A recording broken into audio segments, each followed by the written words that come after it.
자, 그래서 오늘은 바울이 온갖 어려움 속에서도 하나님의 은혜가 우리를 돕는다는 것과, 그러므로 상황이 어찌하든 그 속에서 하나님의 은혜를 받아서 누릴 수 있게 한다는 그 은혜를 이 시간을 통해서 주님의 말씀을 듣기를 소원합니다.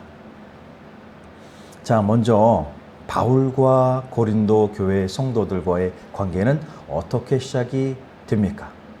서두에서 잠시 나눈 것처럼 당시 로마 제국하에 그리스의 큰 도시인 이 고린도는 경제, 또 문화, 교육의 중심지였습니다. 그런데 이곳은 도덕과 윤리적으로 퇴폐한 도시이기도 했습니다. 이런 도시에서 바울은 2차 전도 때 교회를 세우게 됩니다.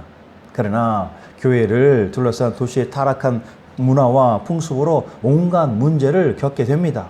그리고 교회에 대해서 또 바울에 대해서 비난과 음해로 복음의 진실성을 모욕당하면서 바울은 교회와 자신을 변호하고 담대히 맞서게 되는 것입니다.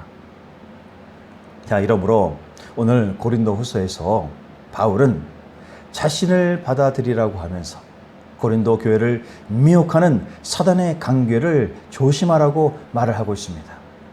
바울은 진정 고린도 교회에 대해서 열심을 가지고 가르쳤지만 그들은 여러 거짓 사도들의 가르침을 허용했습니다. 그래서 바울은 거짓된 가르침을 허용한 고린도 성도들을 책망하면서 거짓 사도들이 진실로 하나님을 믿지 않고 우상 숭배적인 미신에 의존하는 것을 지적하게 됩니다. 이러한 자들은 거짓을 말하며 자기 생각으로 하나님의 말씀을 위장합니다. 이와 같은 결국은 성도들을 잘못된 방향으로 이끌게 되는 것입니다. 그래서 바울은 적대자들의 교만과 불선함, 그리고 거짓 교사들의 권위 침해와 자기 자랑에 대해서 바울 자신은 오직 복음 사역을 위해 당한 고난과 자신의 연약함만을 말할 수 있다고 고백을 하면서 그들을 강하게 권면하고 있는 것입니다.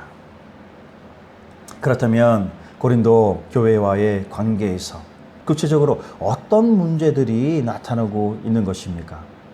오늘 본문 4절은 말씀합니다. 만일 누가 가서 우리가 전파하지 아니한 다른 예수를 전파하거나 혹은 너희가 받지 아니한 다른 영을 받게 하거나 혹은 너희가 받지 아니한 다른 복음을 받게 할 때에는 너희가 잘 용납하는구나.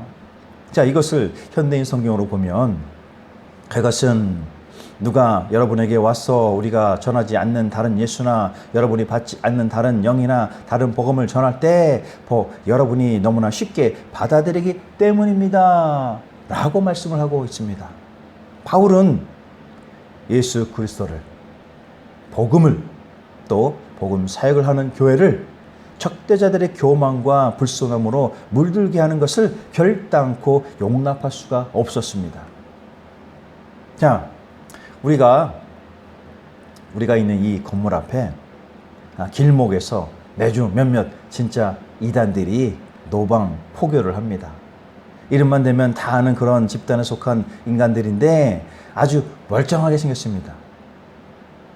그들의 생김새나 말하는 것을 보면 성실한 종교인이 모범인 것 같은 그런 외향을 드러내고 있습니다. 만약에 그들이 이웃집에 사는 이웃이라면 이웃도 그런 이웃이 없을 정도로 아주 친근감 있게 사람들에게 접근을 합니다. 그런데 중요한 것은 그들은 잘못된 방향을 선택한 인간들이라는 것입니다. 자신들은 기존 교회와 구별되고 자기의 신앙이 진짜라고 말을 하지만 실상을 들여다보면 그들은 예수 그리스도의 복음에서 완전히 떠나버린 지하세계의 협력자들인 것을 알게 됩니다. 그러므로 그들의 집단은 교회라고 말할 수가 없습니다. 그저 교회라는 이름으로 자신들의 조직을 앞세워 진실한 교회와 성도들을 미혹하는 사탄의 회사에서 사탄이 만들어 포장한 사탄의 악마약을 영업하는 불못에 태워지는 쓰레기, 절대 재활용이 안 되는 인간들일 뿐일 것입니다. 그래서 바울도 당시 고린도에서 이와 같이 예수 그리스도를, 복음을 또 복음 사역을 하는 교회를 적대자들의 교만과 불순함으로 물들게 하는 것을 결단코 용납할 수가 없었던 것입니다. 믿으십니까?